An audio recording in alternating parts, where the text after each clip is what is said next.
میرے کام ہے تو اس میں ہیومن ریسورس مینجمنٹ بھی ہے.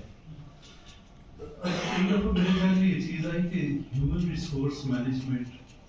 جس شخص کو اشرف المخلوقات کہنا چاہیے تھا اس کو آپ سورس جب کہہ دیتے ہیں کہ یہ ایک ہیومن ہے اور یہ ایک سورس ہے ورک کا, therefore it is called resource. تو اب آپ نے اس کے درجات بلند کرنے کے بجائے اسے ٹھیک تناظر میں دیکھنے کے بجائے اسے نیچے لا کر تو ایک سورس کے طور پر اور ایک ریسورس کے طور پر سمجھنے کی کوشش کی, جس کا یہ مطلب ہے کہ آپ انسان کے مقام سے واقف ہی نہیں اور اس کی جو ایک چھوٹی سی صلاحیت ہے, جو ایک چھوٹا سا پہلو ہے, اس کو آپ نے سامنے رکھ کر اسے میگنیفائی کیا اور اس کے پیچھے آپ نے اس انسان کی اصلیت کو چھپا دیا. اب جب آپ کی مطمع نظر انسان ہوتا ہے تو پھر آپ یہ دیکھتے ہیں کہ اگر ایک معاشرے میں ایک میل اڈیپٹیو ہے, ایک مجرمانہ ایک سرگرمی ہے جسے سماج جرم کہتا ہے, تو اس کو چھپانے سے مسئلے حل نہیں ہوتے. اسے ٹھیک طریقے سے اس کیس کو پریزنٹ کرنا اور انسان کو اس کی عظمت کے تناظر میں رکھ کر دیکھنا اور پھر یہ دیکھنا کہ آپ کی سوسائٹی کے کون سے مارجنلائزڈ سیکشنز ہیں, ان کی آواز بننا. اب یہ بہت ضروری, ایک بچہ جو ہے وہ آپ کی کمیونٹی کا ایک مارجنلائزڈ سیکشن ہے. خواتین جو ہے وہ چاہے سو کالڈ ان معاشروں میں ہو جہاں پر ایمانسپیشن کی بڑی بات ہوتی ہے اور خواتین کی آزادی کی بہت بڑی بات ہوتی ہے, وہ وہاں پر بھی مارجنلائزڈ ہے. وہ بوڑھے جنہیں آپ 73 ایئر سے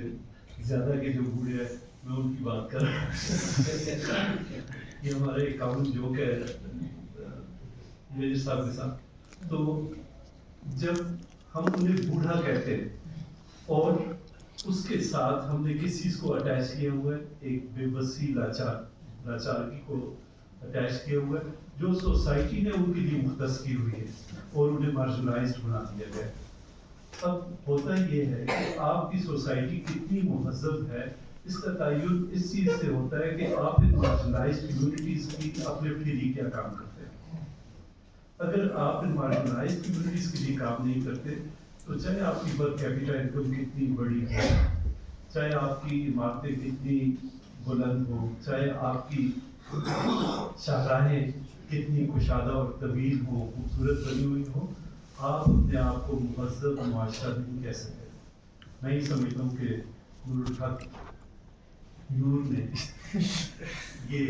ایک مکالمہ جو شروع ہونا چاہیے اس میں اپنا حصہ ڈالا ہے, اور ہمیں یہ مکالمہ انسان کے تناظر میں دیکھنے کی ضرورت ہے, نہ تو اسے ہم ٹیبو کے حساب سے دیکھیں, نہ اس میں ایک جو تجسس کے پہلو نکال کر اور اس کا پرسپیکٹو چینج کر دیں, انسان کے تناظر میں دیکھیں تو آپ اس میں ایک ادب دکھائی دینے شروع کرتا ہے, آپ کو اس میں زندگی دکھائی دیتی ہے. ایک اور بہت خوبصورت کتاب تھوڑی دیر بعد آپ کے سامنے آئے گی, وہ بھی انسان کو اس کے تناظر کو دیکھنے کی وجہ سے آئے گی. ویسے تو آپ یہ دیکھیں تو میڈیکل سائنس جو ہے وہ ایک بڑا بورنگ سا خوش سا مضمون ہے, جس میں ڈاکٹرز جو ہے وہ کھانستے ہوئے لوگوں کا اور پیٹ پکڑے ہوئے لوگوں کا علاج کر رہے ہیں. اس میں کوئی رومانس نہیں دکھائی دیتا, کوئی اتنا بڑا اعلیٰ خیالی اس میں نظر نہیں آتی. لیکن ہمارے بہت معتبر جناب ڈاکٹر منور عزیز صاحب نے جب انسان کو انسان کے تناظر میں دیکھ کر تو اپنے جو ان کا ایک پروفیشن ہے اس کے ساتھ جب سامنے رکھ کر دیکھا تو انہوں نے وہ خوبصورت مضامین لکھے ہیں جس کی کتاب تھوڑے عرصے بعد آپ کے سامنے آئے گی. تو یہ بہت بڑی بات ہے کہ ہمیں انسان کی عظمت کو سامنے رکھ کر اور اس کے ساتھ جتنے بھی اٹیچ مسائل ہیں انہیں مکالمے کے ذریعے سمجھ کر ان کی تفہیم کر کے اس میں جو ایک اس مسئلے کا پیدا کرنے والا ہے اسے بھی انسان کے تناظر میں دیکھ کر اس کی اصلاح کے کیا پہلو نکل سکتے ہیں اور جو اس سے متاثر ہونے والا ہے اسے بھی ایک انسانی تناظر میں دیکھنے کی ضرورت ہے. یہ چند گزارشات تھی, میں